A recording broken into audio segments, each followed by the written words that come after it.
Fuck.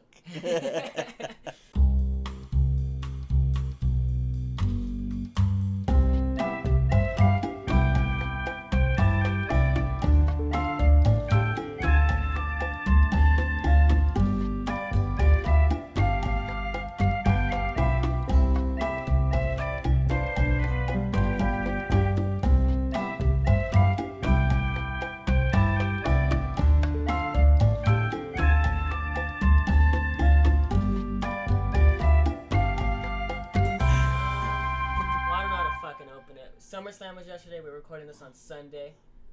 Yesterday was SummerSlam. I think it's been a big weekend of wrestling in general. Fucking nuts. All around. If you're a wrestling fan, all the way around, big weekend. All of the shit. Well, here's the thing though. To go to SummerSlam first, we'll cover WWE. It fucking that show would have been fucking amazing if they didn't WWE is good at having fucking garbage matches leading up to like the main ones that actually do well. Yeah. And like, because the first match, it was like Bianca Belair or whatever, and then Becky Lynch returns. And then it's one of the craziest moments. Everybody's fucking losing it. That's like I would argue already, the greatest women's wrestler in WWE history. Like, the shit she's done already has already... let's be honest here. First fucking... few years of women's wrestling was fucking nip slip matches and shit. Yeah, lingerie matches. Yeah, we got fucking Lita and versus fucking Xander or whatever the fuck in a suck that titty match, and you're just like, what the fuck's going on? Slobber knocker. We got a slobber knocker, folks. Slobber on the knockers. That's why he said it, that fucking pervert JR. Fucking asshole. We got mud matches. They're gonna go at it, and whoever gets some money is loses. You're just like, what the fuck's going on? Like, they literally were just fucking sex objects for the sport. But I feel like Lita was probably one of the OGs that brought wrestling into it. And that's what I was gonna say. Then you get wrestlers like Lita. Backflips off the top rope and shit. Like, everybody agrees, like, I think we even, I don't know if we talked about this before or, like, during the episode that we did with our cousins, but, like, Lita was the first one to actually try to make women's wrestling, like, wrestling. Well, I feel like there was generations because, like, the Fabulous Moolah and all those back in the day ones actually tried to wrestle, right. But I don't think there was, like, an avenue for women wrestling back then. Like, there wasn't, like, a need for it. Not a need, but there wasn't, like, people weren't buying into it. Mm-hmm. So it kind of went away from those old school female wrestlers, and then it went into that generation of just like fucking so it went from like hot that, chicks in bikinis. Yeah, it went from that to like people want to see fucking giants wrestle each other, and then it went from that like we want to see giants wrestle each other, giant men wrestle the fuck out of each other, and then like the women were kind of like the managers and shit like that. Yeah. And then it went to like, oh, we're gonna have a wrestle, but we're fucking perverts and we want them to wrestle in fucking bikinis that are hardly bikinis. Yep. In the fucking mud. And then you got, like, amidst that somewhere, you got wrestlers like Trish Stratus. Even Trish Stratus was being, like, sexualized, though. She had, like a few good matches, but, like, most of the time they were, like, fucking doing segments where she was whipping her titties out in front of fucking Vince McMahon and shit. You're just like, what the fuck? She went in that direction. When she first came in, as, like, this... She was already established as a fitness model and, like, did all this fitness shit, so she was, like, pretty yoked. Mm-hmm. And I think they tried to, like, transition her in, and it just didn't work. Then it went into, like, well, you better start flashing some titties or something. Right. Yeah. So, like, she was a women's champ, and then Lita was, like, the only one where everybody's like, damn, like, these girls could fucking wrestle. Like, she's doing flips and shit. Backflips. Yep, and she was, like, wrestling the guys. Like, she was in that shit with the guys. So you're just like, fuck, yeah, that's pretty cool. And then China was wrestling guys, too. Yeah, China was fucking dope, and then it went into this era where they were starting to do kind of, like, a mix of both. Yeah. Because you got like wrestlers like. Who was the first one of this generation that actually started coming out? Like the first one of this generation that like was kind of like famous. That's AJ Lee. AJ Lee. AJ Lee probably. AJ Lee was fucking dope, which is CM Punk's lady, which we'll get into that motherfucker later. Yeah. AJ Lee was like the one who like made women's wrestling like poppin', and then you got wrestlers like Paige. She wrestled AJ Lee in that era. Who else? I'm missing some Sasha big ones. Banks. Sasha Banks came in a little bit later, but in that era it was the Bella Twins, AJ Lee, Paige, Who else were in the title pictures back then? I forget. Yeah, it's kind of hard to remember. Yeah, it's kind of hard to remember. But, like, AJ Lee was like, she would put on good matches. I remember she was great at selling shit, too. But, like, she was good at putting on matches. But, like, they also tried making her, like, a seductive person. Like, so she was kind of like a crossbreeder. Like, and then she had, like, a scene thing where she whipped her titties out in front of Dolph Ziggler and shit. Like, so they were kind of, oh, really? Yeah, she was, like, kind of 50-50. But she was, like, the one, like, who, like, was like, all right, these girls could wrestle. I want to actually watch her match instead of like I'm coming here to see her fucking half naked. Yeah. So like other than that, and then you had Paige who was like fucking dope. She was dope, and then you had the Bella twins. And then, I'm sorry, Ronnie, because I know Ronnie's probably gonna listen to this, but like, man, isn't it crazy how they fell off? Like, they were really good wrestlers, and then they were gone for a little bit. I guess one of them had a baby, or I don't know what was going on. They left, did their show, and then when they tried to come back, like, they didn't have it. They were hurting people. Right. They were fucking, like, it's crazy true. How they straight lost it. The Bella twins went from fucking dope to, like, yeah, like you said, like, having kids, starting families, and then coming back, and then Brie Bella was just, like, giving people concussions and shit. Yeah, it became a risk, and they had to, like, not let them in there. Yeah, you guys can't fucking wrestle anymore. And if you can't fix this shit. Yeah. Sorry, Ronnie. Yeah, right. So then it went into, like, the prime era of women's wrestling, which is this era. Yeah. You got Sasha Banks, Charlotte Flair, Rhea Ripley. What's Bayley. the Asian chick? She's like Shinzei Nakamura, but the female version. There's a few. She was champ for a little bit. Asuka. There you go. Asuka's fucking She's dope. Yeah. They ruined her though. She's the Finn Balor of women's wrestling. She was like in NXT. She was like undefeated, like a crazy number win streak, didn't lose, and then she went to the main roster and instantly like lost. Yeah. And then she got fucking ruined. So they like try to bring her back every once in a while, but you're just like, she's fucking. She lost her mystique because she came in. She lost like legit, but people were upset because they were like, she lost her first main event. So like she came in, won a few matches. They're like, "Oh, fucking Asuka, let's go!" And then she like lost to Charlotte Flair at a pay per view, and we're like, "No, her mystique was like she doesn't lose and she's fucking dope." And then she just loses it in the first. You think Charlotte Flair is actually Ric Flair's daughter? Yeah, no, for sure. Dude, so. Do you notice how much bigger she is than that fool? Yeah. Like, is the mom huge?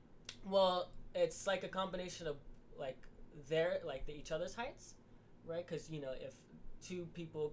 You know, like it'll like make them bigger depending on the heights. There's like this weird science thing, like. I seen her next to that foot, and I was like, God and damn. Then another thing too, though, is he's getting old, hunched back. He's losing Shrinking. height. Yeah, so.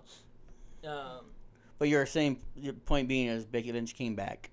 Okay, so Becky Lynch came back and she was and Becky Lynch. Oh, the point I was making is Becky Lynch came back. Everybody was fucking losing it. I would argue she's already the GOAT of women's wrestling. She's like, everybody compares her to the Stone Cold Steve Austin. She's the man. She's literally, everybody says she's the Stone Cold Steve Austin in women's wrestling.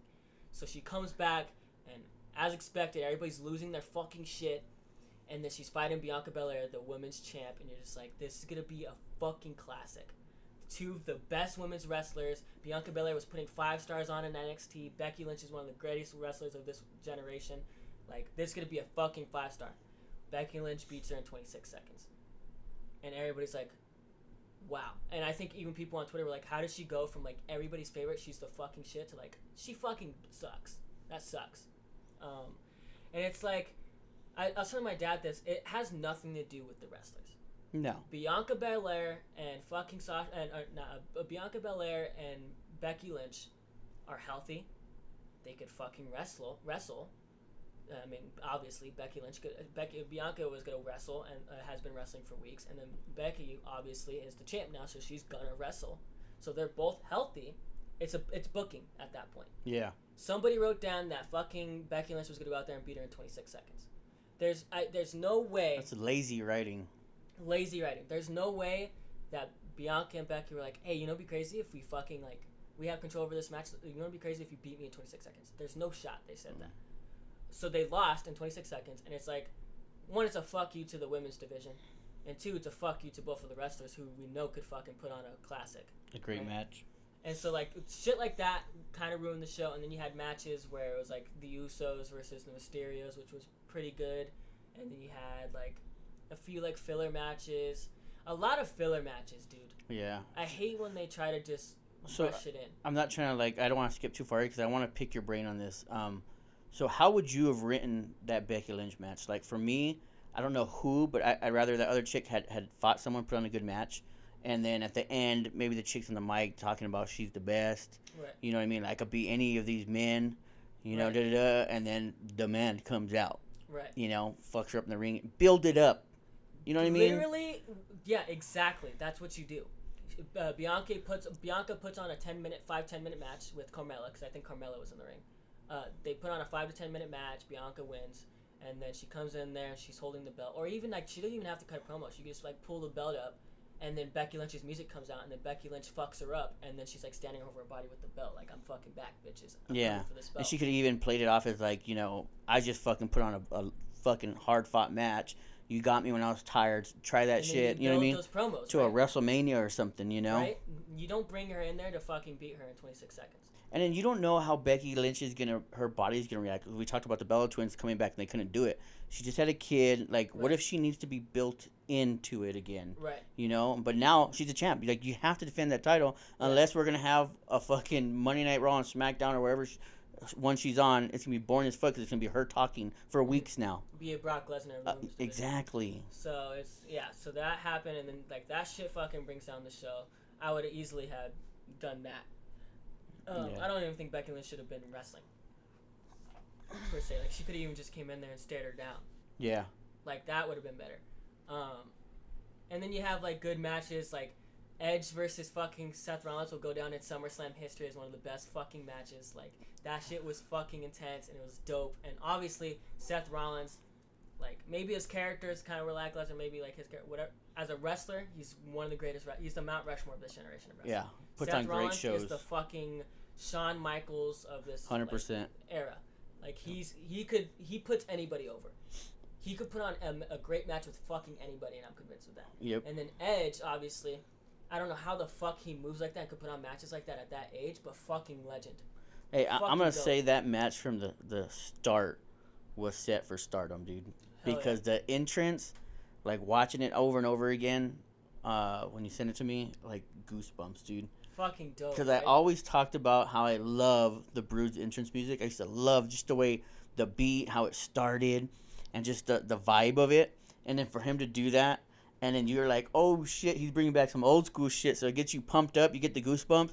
Then his head goes down, and then boom, perfect segue into a song. You think you know me, and you're just like, oh shit, dude. Yeah. Dude, just thinking about it gives me goosebumps, man. Like, that shit was fucking legit. And then watching Seth Rollins, and the camera kept on going on him, and he played it perfect. He was just staring, like, there was an ounce of, like, what the fuck? Right. A little bit of fear, but then it was like, all right.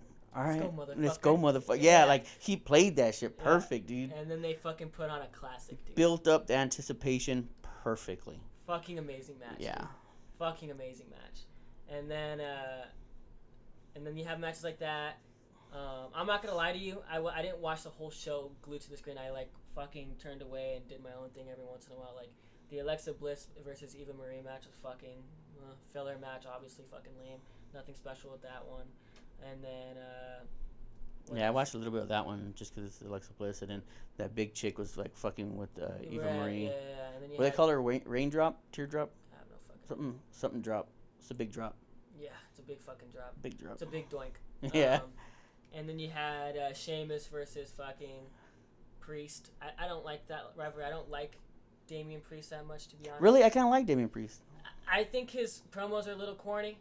Yeah, I agree. As a wrestler, he looks cool and he wrestles cool, but like his promos are a little corny. I fucking hate this reuse shit, PG era shit. This has been happening since the PG era.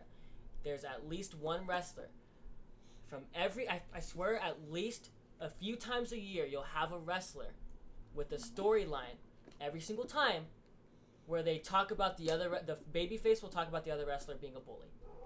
Every fucking promo. So fucking much. And Damian Priest had a promo like that. I've been dealing with bullies like you. You know how many fucking times we've heard that shit? Yeah.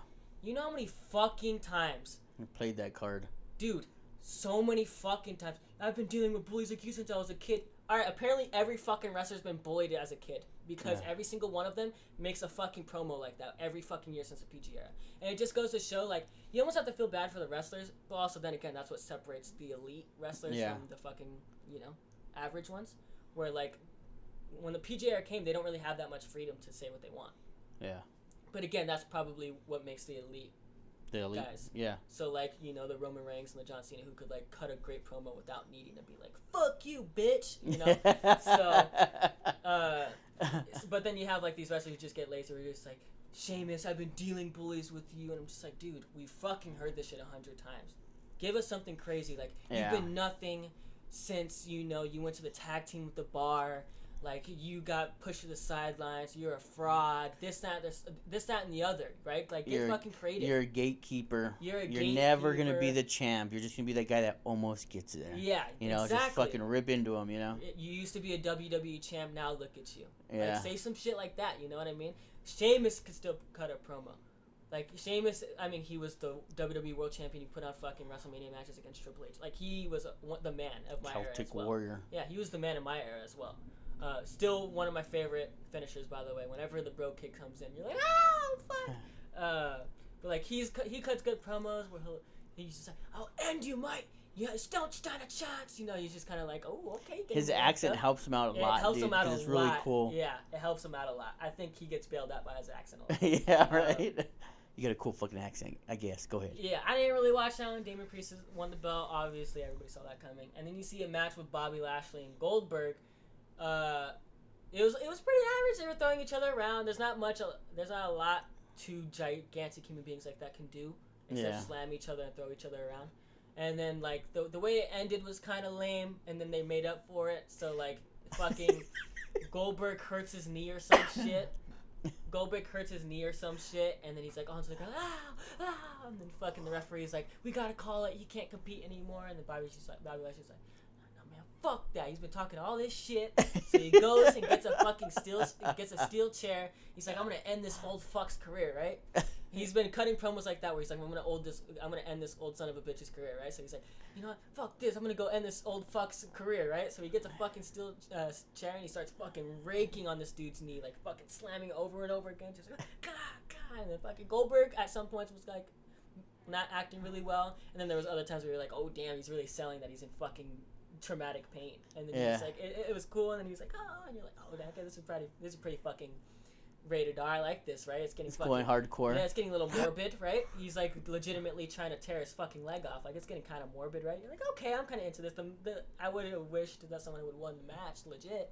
Yeah. But, like, this is kind of making up for it. He's fucking his leg up and trying to end his career and fucking rip his leg in half. Like, okay, this is pretty lit, right? Yeah. And then he goes and he's about to do it again, and then fucking Goldberg's son, dude, jumps on this dude's back and he's like trying to choke him out and shit. They're like, it's Goldberg's son! It's Goldberg's son! And he just fucking body slams Goldberg's son and picks his ass up and puts him in the full Nelson, and his fucking son's just like getting railed all over the place, right? Getting thrown all over the place, and you're just like, oh shit, right? He's fucking this kid up, right? And then he chokes him out to sleep, and then the kid fucking lumps over and he's just fucking unconscious on the floor, right? And you're just like, oh shit, he's selling this. Like, he really looks like he got fucking destroyed, right? The pictures were fucking awesome. So fucking funny, dude.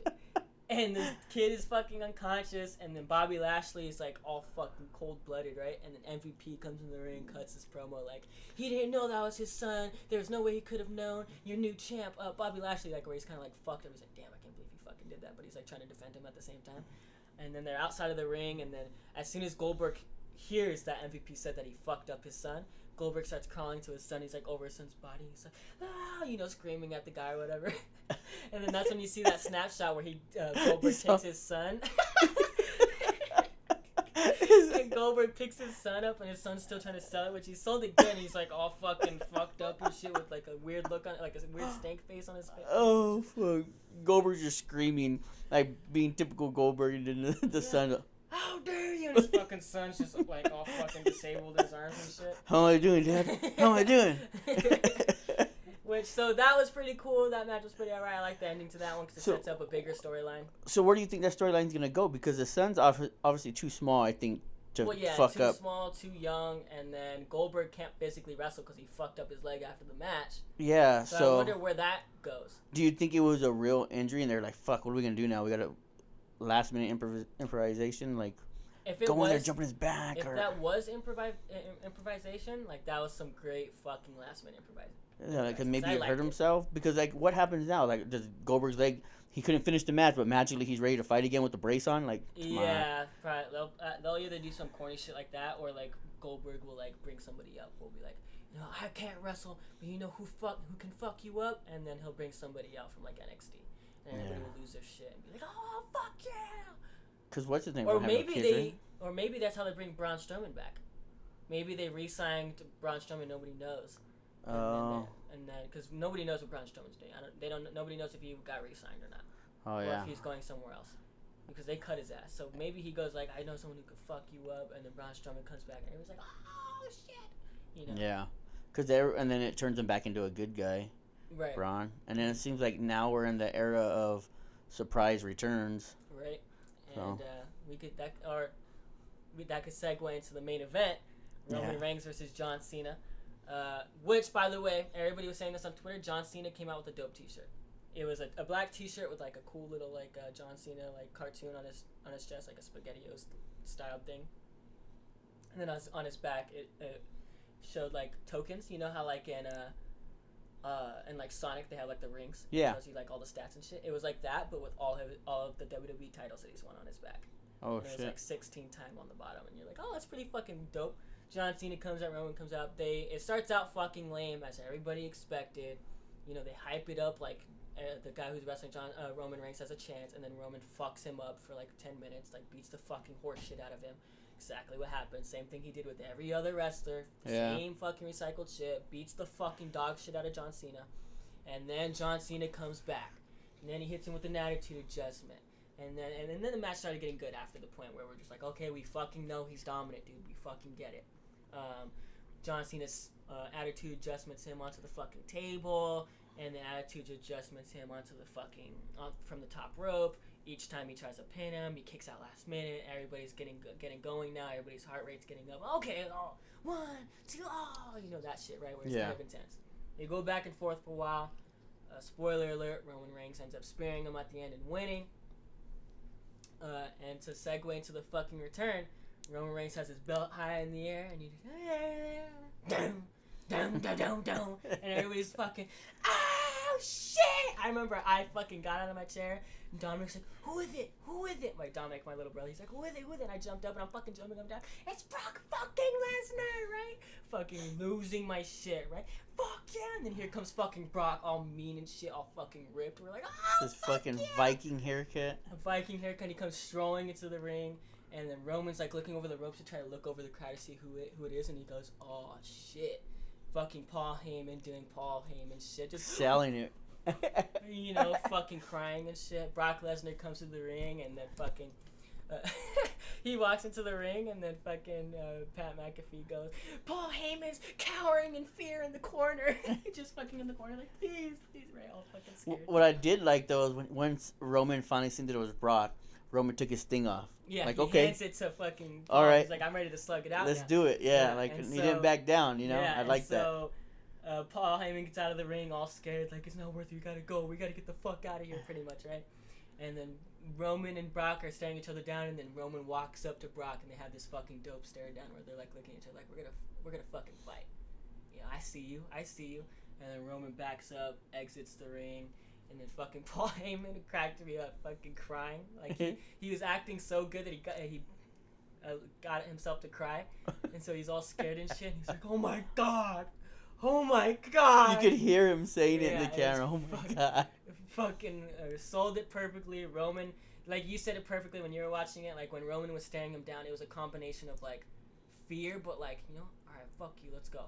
Yeah. You know, like. Let's do this. You could see inside of him that like he was scared, like the look on his face sold that he was scared, but like amped up and like wasn't gonna back down type of thing. Yeah. Which I think was fucking dope. So that kind of goes into like what I talked to you about afterwards. Like technically these are both bad guys.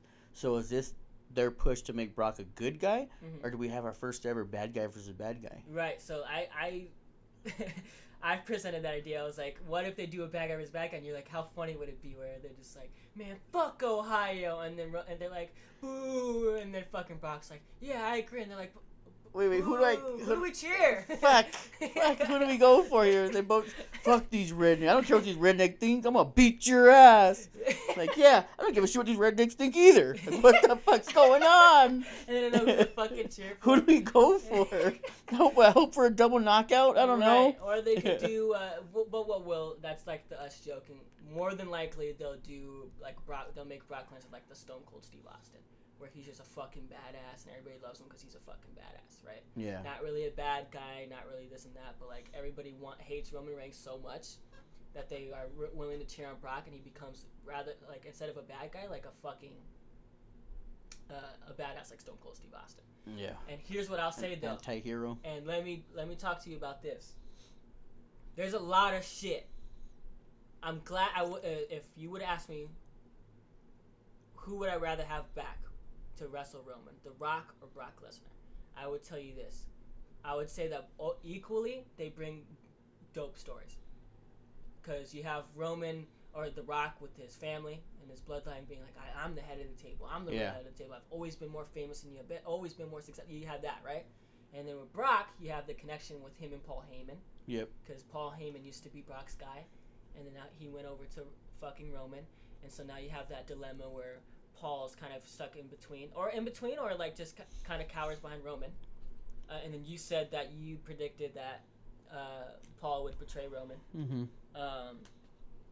And then you have the other thing where, like I said, Brock Lesnar can like be the badass role, right?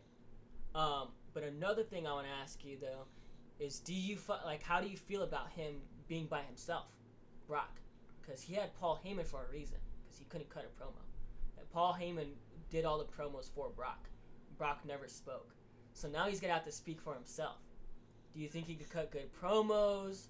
Do you think he won't have to say much? Like, what do you think happens there? I don't think he can cut promos, because even in the UFC, his only time he said funny shit was after his adrenaline was pumping from a fight. You know what I mean? Right. But he would still say weird shit. Like, that he was going to write his wife after. And you're like, all right, good for you, bro.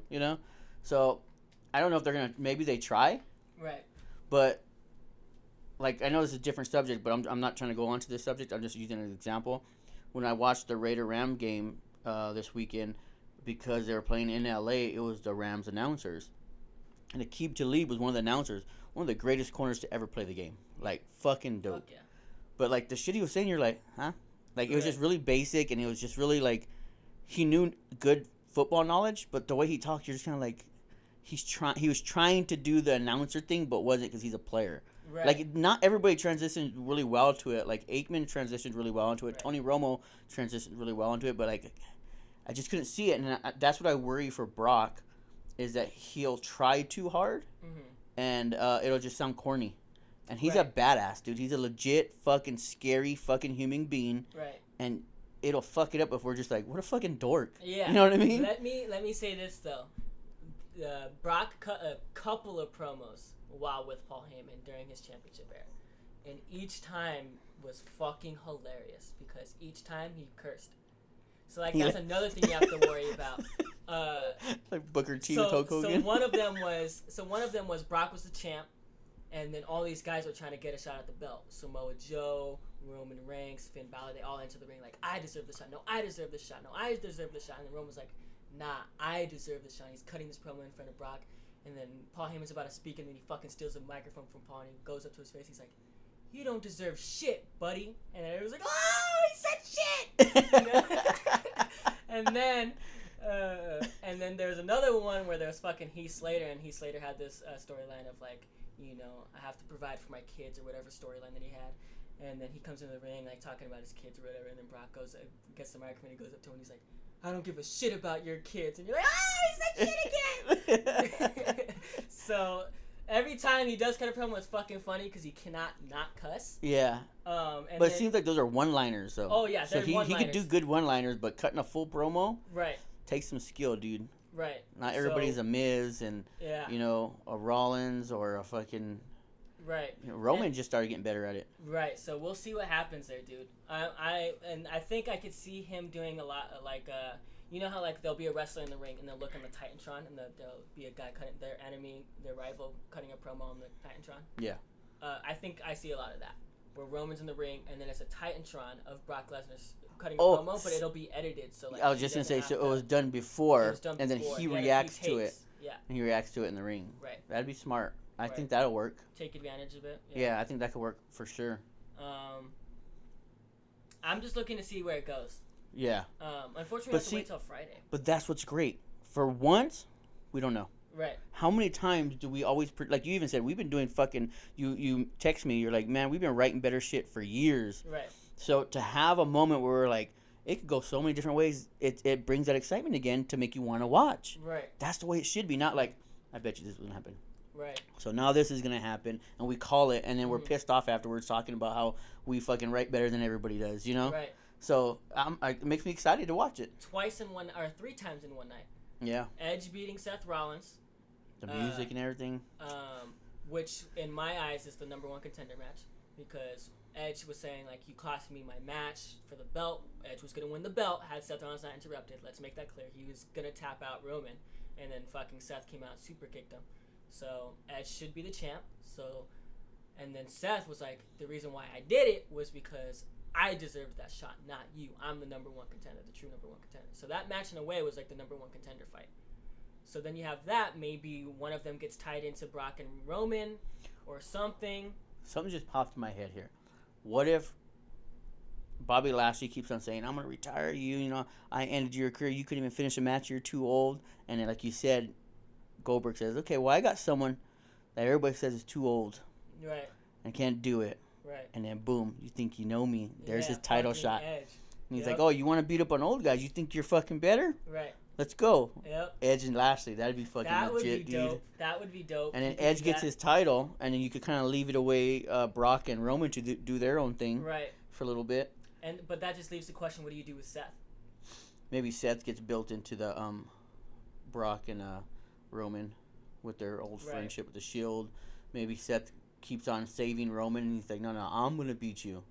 Mm-hmm. I'm going to beat you for that belt, not nobody else or something. I don't know. Yeah, fucks up Brock. Yeah.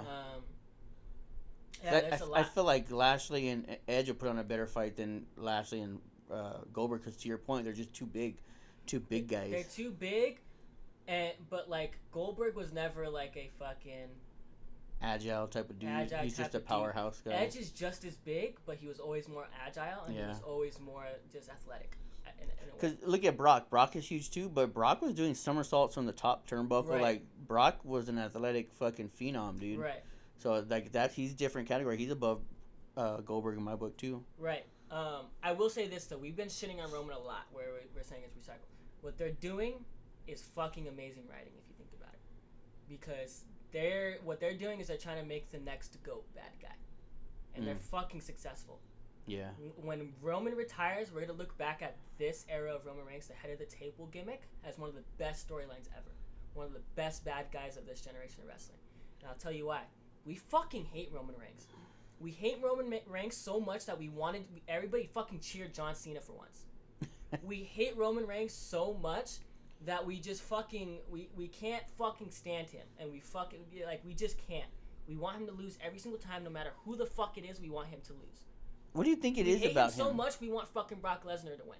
What do you think it is? Because even when they were pushing him as a good guy, it just never stuck. I read this thing, and it was like, because I've been kind of on and off of wrestling. I think this is his first time making a run as a bad guy.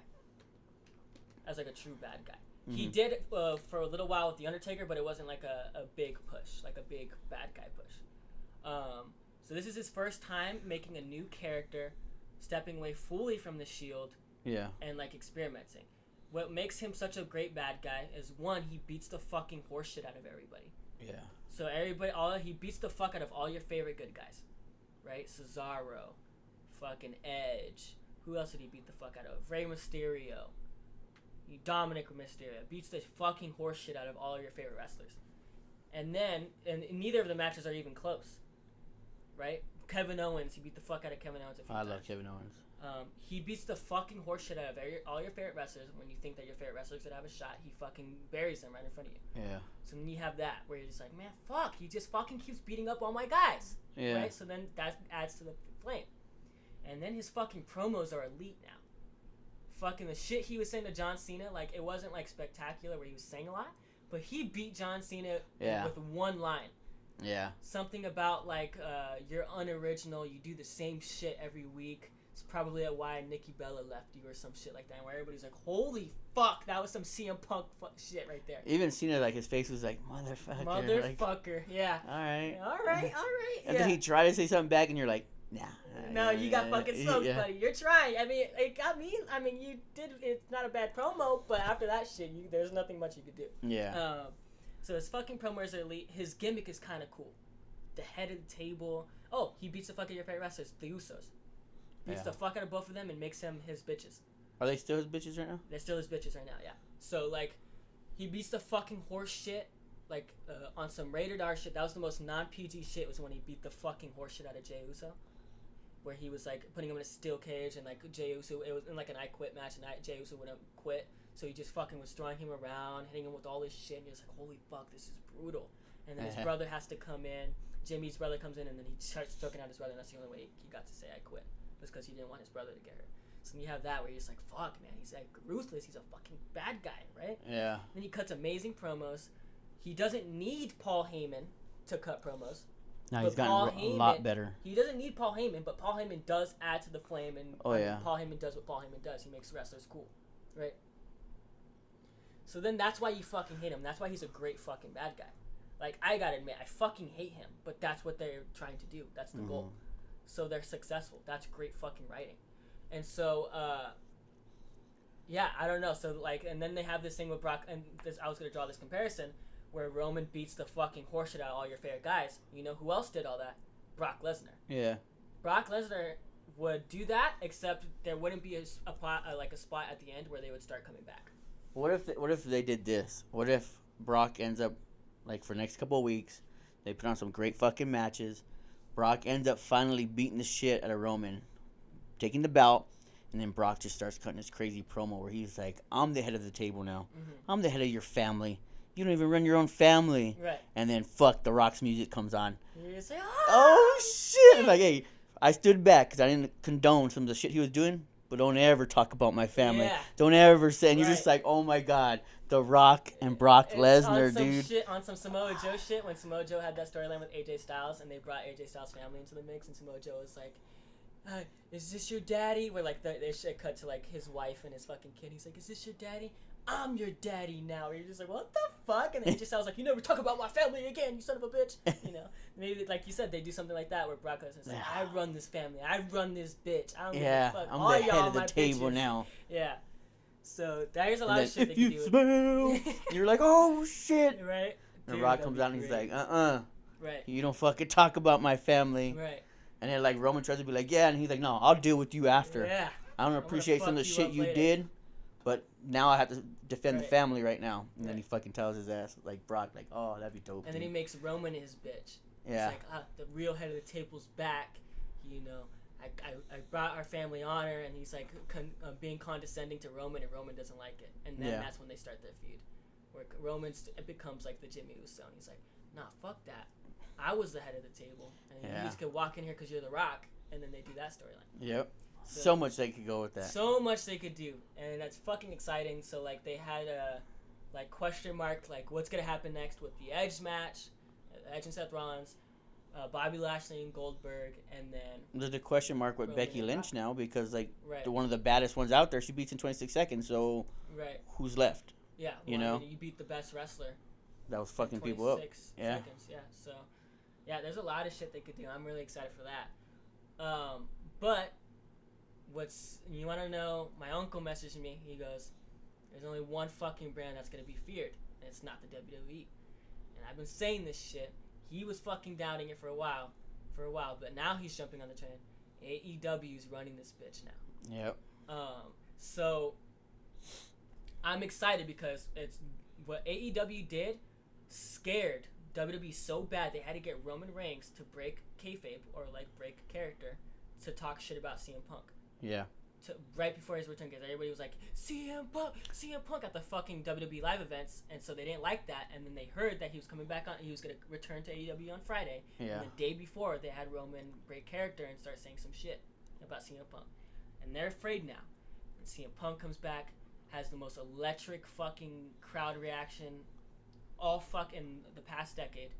Fucking CM Punk comes out, cuts a fucking banger promo. I loved how he did his old school sitting on Indian style in the middle of the ring. Like that was perfect. You're just like, fuck yeah, CM Punk is back. CM Punk was my fucking era of wrestling. Gotta be one of my favorite wrestlers ever. Easily. Fucking great. I think he's gonna put on some great shows. But man, he looked old. He did look old. He looked a lot older than obviously everybody ages, but like. I was so pumped in it, but looking back after watching the feature, I was like, man. He does look a little older. Like, yeah. How is that going to hold up in the matches? Well, you see people like Edge doing it. Goldberg's still in there doing it. You know, some older cats. I think Edge is Christian. Christian. Edge is on his way back. Is on his way to 60. I think Edge is a little bit more closer to like 50. Mm-hmm.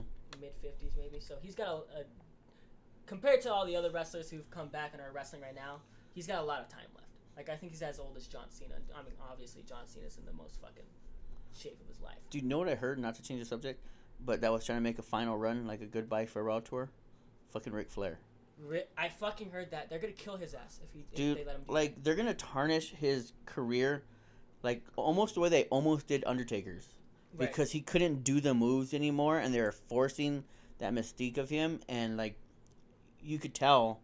Like when we follow that thing on IG, the Botch Club or whatever, and then you see shit, you're just like, fuck. Mm-hmm. And I hope, they're gonna kill that old man. He's gonna die if they let him wrestle. They cannot let Ric Flair wrestle. He's had some close calls already where the motherfucker was in the hospital, and everybody's like, fuck, we're gonna lose Ric Flair. Yep, he's gonna die in the middle of the ring if they let him wrestle. He better not wrestle. But AEW's fucking running it. So CM Punk comes back, gave me chills, made me teary eyed. I was fucking CM Punk, man. We did the list on the best theme songs. I completely forgot about CM Punk. CM Punk has one of the best theme songs. When you hear that, you fucking lose it. The is my era's equivalent of the fucking glass break of Stone Cold. For Stone Cold. So that fucking theme song's fucking dope. He comes out, does what CM Punk does, and cuts the fucking dopest promo. Gets everybody fucking excited. Cuts a fucking inspirational promo where he's, I've been gone for 7 years and now I'm back. You know, like that where you're like, fuck yeah, right? And then he goes, fucking, one of my favorite wrestlers, and I can't wait to start watching AEW with you because you're about to get into AEW and all their fucking amazing wrestlers. He instantly goes, there's a lot of young guys in this business. And I thought, or he said something along the lines of like, you know, I see these young guys and it remind me of my younger self. And I was like, I wish I would have had these wrestlers in my era. But fuck it. They're here right now. Why am I not? So I'm back. And I'm going to start wrestling all these guys that remind me when I was a kid. When I had that fire to be the best wrestler. So I'm going to fight all these kids, right? I'm going to fight all these amazing wrestlers. I came back, you know, amping up the AEW roster. Yeah. And then also transition to like, and there's one I got a bone to pick. Darby Allin. And then Darby Allin has this fucking cool thing with Sting where like they're like homies, right? They're like these Sting and Darby Allin are like, they're incomparable, but it's like if Undertaker and Sting were a tag team in a way, or like if Finn Balor and Undertaker were a tag team in a way, where they're both have like this phenom like mysterious scary look where they both got the face paint and they look all menacing and shit. Yeah. But they have this thing where when they're cutting promos, they're in the rafters on the top of the stadium. Nice. So CM Punk goes, Darby Allin, and he looks up, and in the rafters you just see Sting and Darby Allin looking down at him, and it's the coolest shot ever. I gotta see that. I gotta see that. It gave me chills, and Darby Allin and Sting are just looking down at him, and then CM Punk was like, "You're tough," and he said something like, "You're tough. You've been thrown down steps. You've been thrown off of buildings. This, that, and the other about what Darby Allin has done in AEW." Because I was telling my uncle this. Darby Allin is a crossbreed of Undertaker, Jeff Hardy, and Sting. Oh, wow. Literally. Maybe not, like, you know, physically, but he has the menacing, like, aura of Sting. Got the makeup like the menacing aura of like the Undertaker, has the makeup like Sting, and he wrestles like Jeff Hardy.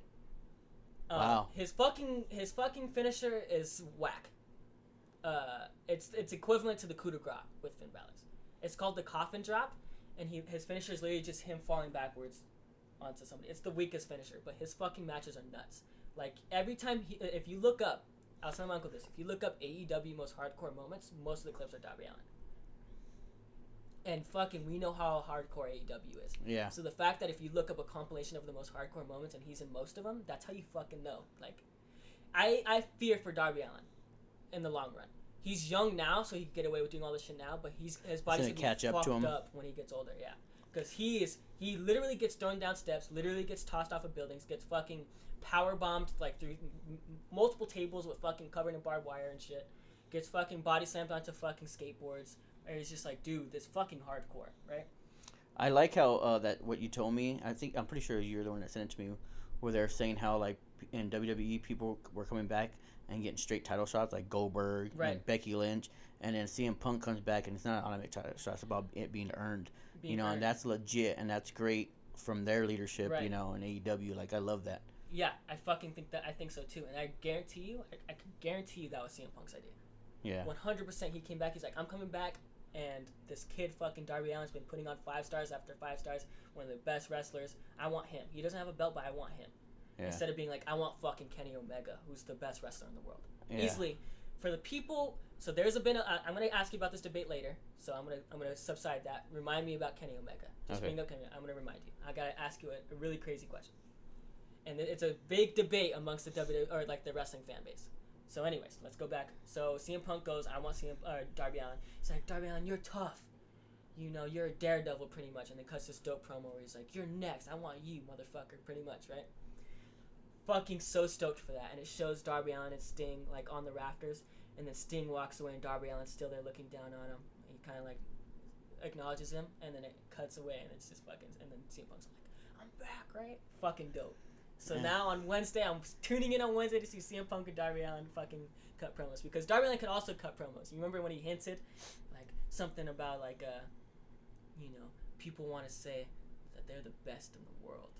Well, they gotta prove it. So, like, he already started shit with CM Punk before we even knew CM Punk was gonna come back. So he could cut promos, he could start storylines. And the match, we know they could cut a... Dude, WWE is so fucked. So fucked. You have CM Punk, who is easily this era's greatest fucking wrestler on the Mount Rushmore of this era, for sure. He's up there on my like the 2010s best fucking wrestler ever, in my eyes. Like he is up there. If you had a pool, the best wrestler from each era to make a Mount Rushmore, he is this era's 4th wrestler. Over John Cena, over this, that, and the other. He is the best wrestler of this generation. Cuts the greatest fucking promos that's ever been cut and puts on the dopest matches. Fucking CM Punk's the man. And then you have Darby Allin, who is like the next up. Right? Yeah, next generation. Who puts on fucking crazy matches, could cut a dope promo, and he has fucking Sting with him, in his corner. In his corner, right? Fucking, that feud is going to be so fucking amazing. I cannot wait, dude. So then you have that going for AEW. And then you have fucking Christian and Kenny Omega going after it. Yep. And they do this cool thing with Kenny Omega where, because what's cool about AEW is AEW is like an open brand in a way. It's a brand, but it's an open brand. You could sign to AEW, but the wrestlers from AEW could go to other brands. Yeah. So like WWE's closed off, right? It stays NXT, Raw, SmackDown, but that's it. They don't let anybody else come in. But AEW, you could have wrestlers going to New Japan to fight the Bullet Club, or you could have them going to TNA, Impact, right? Like, they could go anywhere they want. So Kenny Omega has, like, 8 belts. And when he enters the ring, I sent you that video of him coming in the ring, he has, like, 8 belts on his shoulder and shit. And it's the fucking coolest thing ever. That you could be a champion from a bunch of different fucking brands and shit. Coolest thing ever. Anyways, that's besides the point. You have that going, where Kenny Omega is the fucking greatest wrestler in the world. I'm sorry for everybody who wants to talk. Kenny Omega is the best wrestler in the world right now. Puts on the greatest matches, puts people over, and he's fucking the man, right? Yeah. Has multiple belts, right? And you have Christian, who could still fucking wrestle, and he beat Kenny Omega. They had this cool fucking match. And then the tag team division of AEW's fucking wicked, too. You have the Young Bucks, the Lucha Brothers, fucking the Jungle Express, and you have like a bunch of other different tag teams that they're bringing up. John Moxley and I think Eddie Kingston, I think his name was. They're a tag team. You just have the fucking tag team division. AEW's lit, and their matches always deliver, always. Like when the Lucha Brothers and the Young Bucks are going after, it was like on some shit where. So you know Adam Cole's finisher? No. So Adam Cole has a finisher where they're like kind of like bent over like that and like hunched over, and he like jumps onto them and then like does a somersault. Oh yeah, the somersault, and it's like a pile driver at the same time. Power driver at the same time. Yeah, that shit's dope. The Lucha Bros were fighting the Young Bucks, and was like the first. It was like one of the intro shows, so that got everybody into AEW. It was like the first show of AEW, I think. I might have, and it was a fucking like TLC match, and they're on top of the ladder, and one of the Lucha Bros did that move from on top of the very top of the ladder onto a fucking like sea of tables. And you're just like, holy fuck, this is awesome, right? So the fucking tag team division always delivers.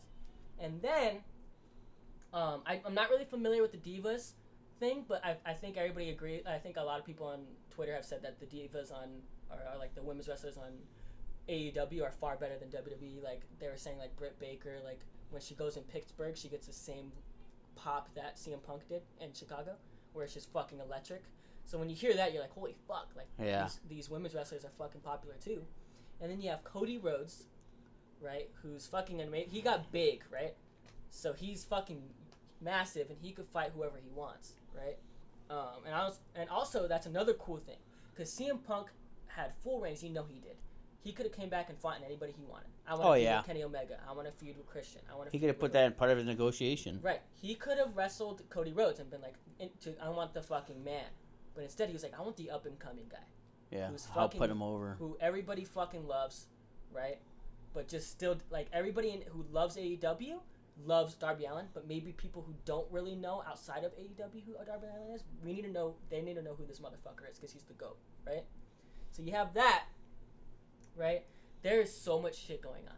And then you have rumors that Braun Strowman and Daniel Bryan are going to debut in AEW. And you're just like, there's no fucking way that, like, realistically, WWE is better than AEW. There's just no way. And it seems like they're treating their people better, and that's why people are wanting to go. Yep. You know, so. And they have so much freedom. Yeah. Like I said, they could go to New Japan. They could go to TNA. So, like, if they were like, I'm not getting, there's no such thing as riding the bench in AEW, I don't think. Because you know how in WWE they could like be like not use wrestlers. Yeah. Or like Finn Balor, for example, or like, you know, some Keith Lee or whatever is like on the roster, but he doesn't get any pushes or he doesn't have any storylines. He just wrestles every once in a while. Yeah. Where they just like, we can't really use you. There's nothing we could do you for. So he just has to sit there on the bench. I don't think there's such thing as that in AEW, because they have the open brand thing. So like even the wrestlers that they don't use could just go start a storyline in TNA if they wanted. Yeah. That's how I think about it. I think. That's smart. And it's fucking smart because it keeps everybody happy. And keeps them relevant. So if you do want to use them, you know, you could use that part of it. Right. What was the question you had with Kenny Omega for me? So here's the big debate.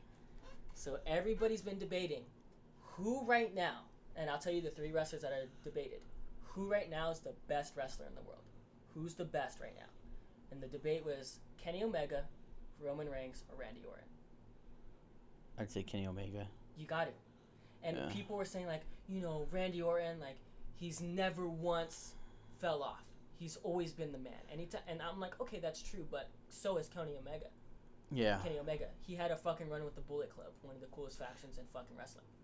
I feel like if you can make it and become that famous without the WWE, you're a bad motherfucker. You're a bad motherfucker. Yep. You know, and he did it without the WWE, and like not taking anything away from Randy Orton because he's also a bad motherfucker, but he had the push from Batista, Flair, and Triple H. Yep. You know, because he was just Cowboy Bob Orton's son, and then it was Evolution, and they helped bump him up. Like he had a big brand that was all over the world. Everybody knew WWE is the biggest in the world, to help push him over.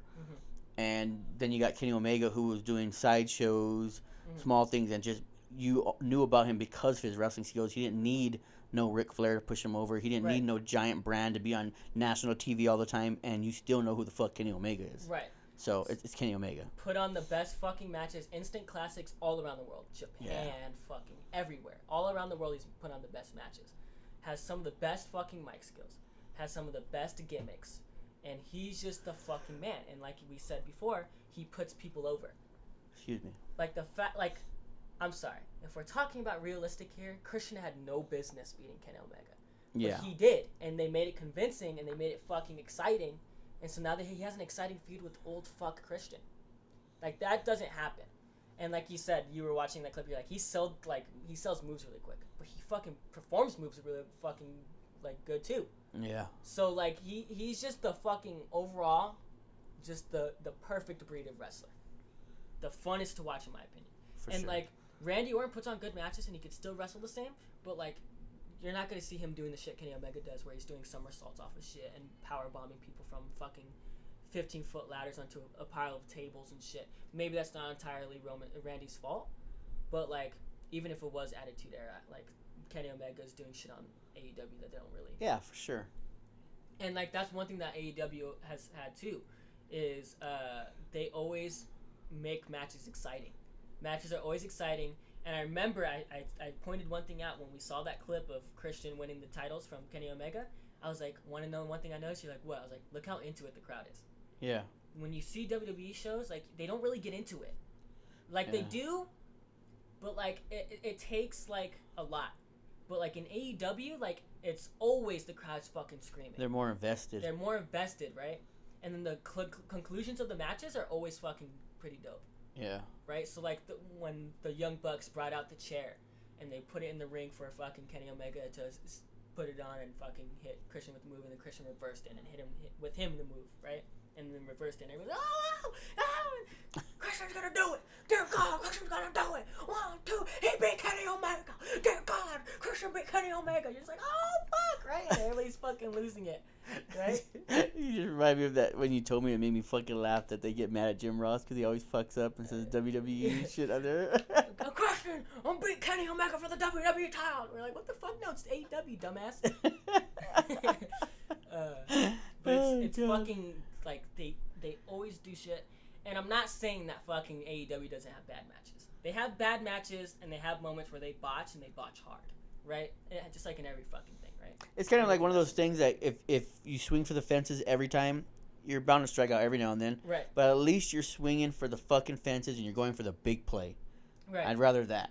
And, like, AEW, like, for the most part, hits stingers. So, yeah. If we're using sports analogies. Yeah, for sure. They hit fucking bombs. So, fucking, I'm all fucking, pun intended, I'm all in fucking AEW. Right. And I can't fucking wait to see what Darby Allin and CM Punk do. A big question I have is if CM Punk's going to wrestle right away or if he's going to wait until the pay-per-view. I would like to see him wrestle. I think he will because CM Punk is always, like, talking about how he doesn't like part-time wrestlers who'll come back, get an instant title shot, or just, like, rides the bench for a while, or, like, cuts promos and doesn't do anything. Yeah. So I think CM Punk will have matches, whether it's next week or the week after. I think he'll have a couple, at least one, before the pay-per-view. Gotta do some build-ups. Right, you know? gotta do some build-ups, gotta get his, like, you know, his groove back for the pay-per-view, so the match is even better if he has reps, right? Yeah. So put on matches to get warmed up again, to get his style back, right? And then, like, do the fucking dope pay-per-view, which we're gonna fucking watch, and it's gonna be fucking dope. But fucking AEW's in such a good spot, dude. Yeah, for sure. Such a good spot. They have all the talent in the world. CM Punk, Darby Allin, Kenny Omega, fucking Adam Hangman Page, fucking Christian, Cody Rhodes, Goldust. Yeah. And then Big Show's having a match. Did they call him Paul White there? Or Yeah, they call him Paul White. Because that's what he was at WCW, because I think that's his real name. Right. So they got Paul White. And then Bray Wyatt and Braun Strowman are free agents, and everybody's I would love to see Bray come over there, because I feel like he wasn't used right. Rest in peace, Luke Harper, or I forget his other names, but when I watched, he was fucking Luke Harper, and he was like one of my favorites. Like, he was dope. Rest in peace to him. It fucking sucks, man. Yeah. But he had a faction called the Dark Order, I think. When he was with AEW, he had like a faction called the Dark Order, and they had their whole thing. I would love to see Bray Wyatt come over there and be like, he was my brother. Like, because they were brothers. Like, Bray Wyatt's post made me cry. but like maybe they do a thing where he's like, he was my brother. It's only right that I take his spot, and I help guide his son, because they're trying to do this thing where his Luke Harper's son, because Luke Harper's son's always wanted to be a wrestler, and so like he's been involved with AEW and shit, and they're like trying to include him on stories and shit, which is that really would cool. be dope. So like Bray Wyatt's like, I'll come in. He was my brother. It's only right that I take the ranks and I teach him the ropes, and I get so. That would be dope, dude. I'd be so for that. That would be fucking dope. Yeah. Oh, and they have fucking Cody Rhodes is feuding with Malachi Black, which is Aleister Black. And Aleister Black was the fucking shit. The fucking shit. Had one of my favorite WWE entrance songs. One of my favorite WWE entrances. And he always came up with his own stories. And his fucking characters and gimmicks were just fucking dope.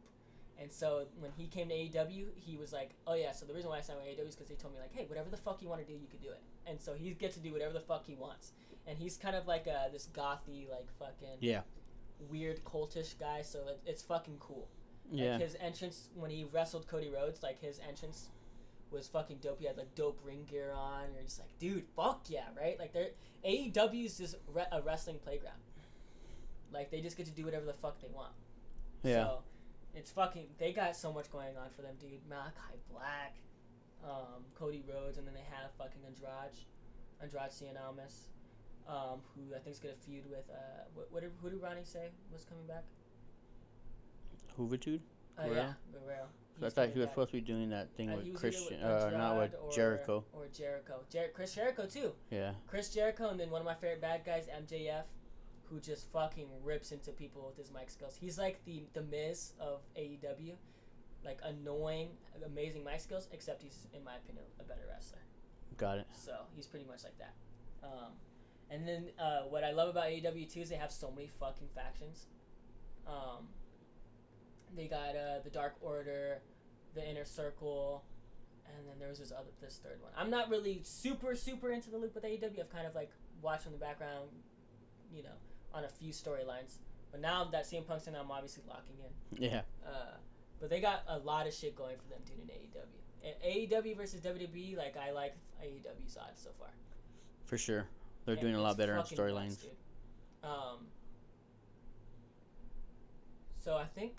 I wanted to bring something up, and it kind of goes into wrestling a little bit. Right. Where do you think Gable Stevenson is going to go? Oh, shit. He's an Olympic gold medalist, wrestler, 275, big fucking dude, does backflips on the mat, so he's got agility. He's met with Bellator, he's gone to Bellator, he's met with UFC, he's met with Vince McMahon and WWE.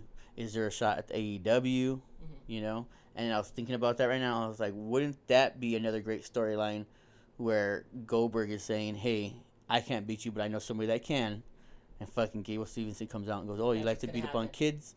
And then Gable goes out there. And WWE's shown they're not afraid to make people champion too fucking quick. Right. Right. And he goes in and he has a great fucking feud with Bobby Lashley. Two big fucking dudes. Right. So to answer your question, it's going to be WWE. That's where the money's at for him. That's where the money's at, and also that's where he's going to be safest. Yeah. WWE wrestlers, I'm not saying it's like they got an easy job. But because they wrestle so many times a year, they do so many shows, like they work a lot. Mm-hmm. And a lot of the moves are not safe. They do take a lot of fucking damage. But like, I think he's going to go with that rather than like fighting 4 times a year, getting punched in the fucking face with full fucking force every fucking time on Bellator or the UFC. I kind of feel like though that he's a wrestler, and not only a wrestler but the cream of the crop wrestler, and those type of guys they're just competitive and they want to test their skills, and I feel like his, I guess, ego, if that's what you want to say, might get in the way and he might go UFC. But Cormier, I think it was Cormier, somebody said it and they're like, the smart way to do it, I think it was Cormier on Twitter, he goes, if I was Gable Stevenson, I'd go WWE first, build my name the way Brock did. Brock went there first. Right. Built his name, then you come into the UFC after you're done with your contract there. Make the money, build a name, go into UFC, fucking brand yourself there like Brock, and Brock made a lot of money that way, dude. Right. Brock was smart about it, and then you still do both. Right. You know. So I think they do that, and maybe that's exactly what's gonna happen. Him and Bobby Lashley. Him and Bobby Lashley. Yep. That'd be fucking dope. That dude. would be dope, and like I think it'll be fucking cool, because as a comparison, when new wrestlers come into the thing that are like known. So for an example, in one of the Royal Rumbles, when AJ Styles got signed to the WWE, it was like this rumor: is AJ Styles signed to the WWE?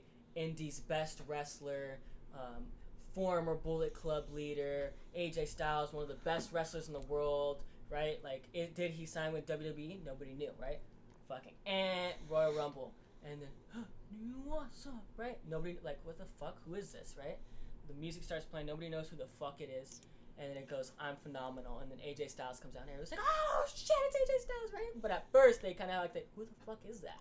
So they could do something like that where like, music starts playing and it was like, who the fuck? And then you see Stevenson pop up and the crowd goes electric. And you're like, oh! Or, no, what pops up is fucking Kurt Angle's music. Right. And then Kurt Angle walks out and everybody's like, why is he in a suit? Because he's the manager. Former Olympic gold medalist. Oh, so he walks out like, is he gonna fight? What's going on? And then all of a sudden, Gable Stevenson walks out and fucking Kurt Angle's his manager, and he's like, "Come on, that'd be fucking dope. That'd be legit, dude. That'd be fucking dope. Hey, fucking Kurt Angle. Kurt Angle's back. Wait, he's wearing a suit. Is he gonna fight? Like, what the fuck? And he just sits there and he looks around, looks back.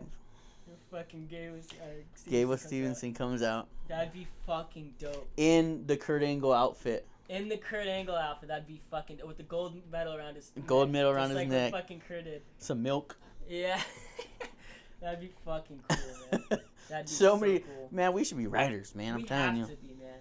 Like I feel like I know a lot of people are gonna be like, I know if like writers of WWE would hear this, they would probably say some shit like, it's not as easy as you think, right? Oh, of course. Probably not. I would expect them to like fucking defend themselves, but right. And honestly, some of the shit you guys are writing is the same shit over and over again. So the people like us come up with these things because of your writing. Right. It's your fault. Like, yeah, and there's no excuses. Original, man. Right. Yeah, I agree.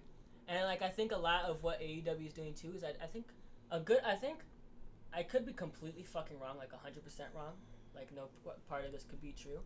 But I'm pretty sure they do allow the wrestlers to kind of do their own stories.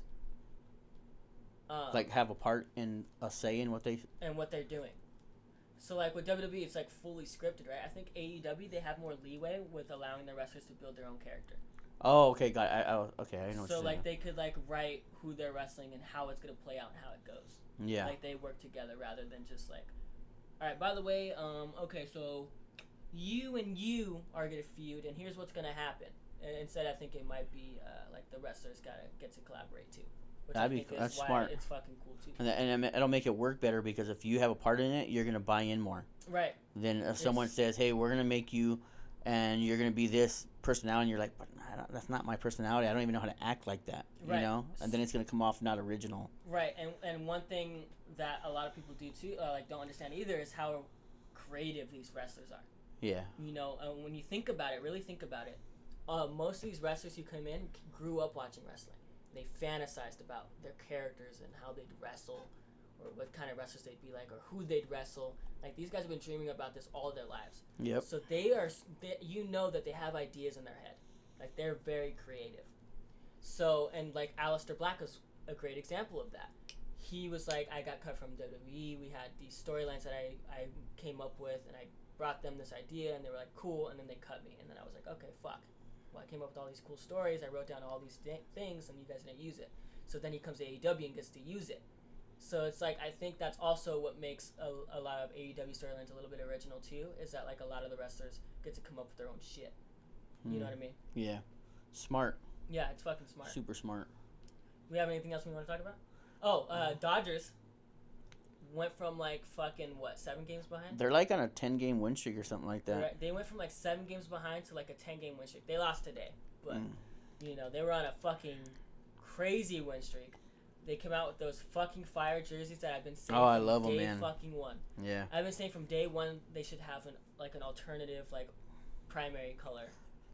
I would love that for the Raiders. All black. All fucking black, dude. Would Just be black so on hard. black on black, dude. Would look like, Fuck yeah. Would look like a Darth Vader outfit. Yeah. Fucking dope. Yeah, I like the hats too. The Los Dodgers. Yeah, and it says it on jerseys are pretty badass. That's fucking dope, dude. Yeah. We've been saying that shit though. Me and you've always been saying that shit that they needed to bring those, like they should bring those jerseys in. I think it's crazy to see Albert Pujols still have an impact. Like it's not like an every now and then. Right. Like the dude still has a good glove when he got that dude in the pick off.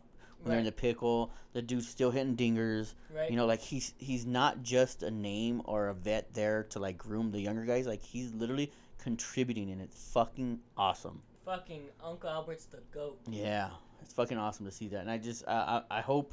I sent you that thing where remember when DK Metcalf caught Budda Baker, and Budda Baker intercepted that pass, and he's running down the sideline, and fucking you see DK running fast as fuck, and it has the SF for San Francisco Giants on the Budda Baker, and then it says DK running up, there's the Dodger logo, and he fucking cracks his ass right before the end. Yeah. We're fucking right there. We're right there. We're cutting it close. Did Frisco win today against the A's? I did not check. All I know is the Dodgers lost. Hopefully they lost too, and they don't gain any more ground. Right. You know, but it's between us and them because I think third is the Padres, and they're like 14 games back. Yeah, so much for the fucking Padres, right? You fucking worthless bums. If that thing I sent you where fucking Manny Machado's going off on that umpire and he looks all fucking like he's all fucking weird looking. You're like, what the fuck's wrong with his face? What the fuck's wrong with this guy, man? It's crazy how big names like that dude was supposed to be the next big guy, fell off. Yeah. It's more that's Tatis's team. Yeah. That's not Manny Machado's. And then you look at the Angels and like Trout was the fucking man. You don't even hear about Trout anymore. Yeah. So Tani, like this guy's fucking doing it on every fucking level. Like he's carrying that team. Shohei's gonna be the face of the MLB. Yep. Bryce Harper, another one. Nothing. What the fuck happened to him? Yeah. Went from like the home run guy, fucking home run derby champ, fucking GOAT. Things stopped moving. I don't know if that matters. The sound part, shit. Yeah. Froze. I just want that shit to fuck everything up. You know what I mean? And then you'd be all. Dude. It might have just crashed. I can't even click anything. If you could at least get the first half, and then we could do like the funny thing at the end.